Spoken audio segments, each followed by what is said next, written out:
When watering a TruDrop planter, use the water intake hole on the top of the planter. Once you locate the water intake, remove the cap and then use a hose or watering can to fill your planter to the desired level. If using outdoors, once the planter is full, you should see water coming out of the overflow.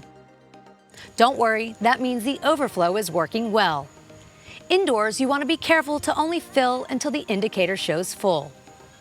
After or during watering, you can add fertilizer to the soil or the water cavity. Generally, you can use 50% of the suggested fertilizer quantity on your product label.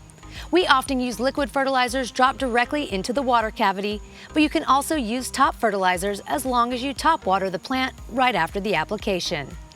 In general, you don't want to top water your plants. Always use intake holes with the exception of small plants in our very tall planters, and then you top water for a few weeks while roots grow deep enough to water from underneath.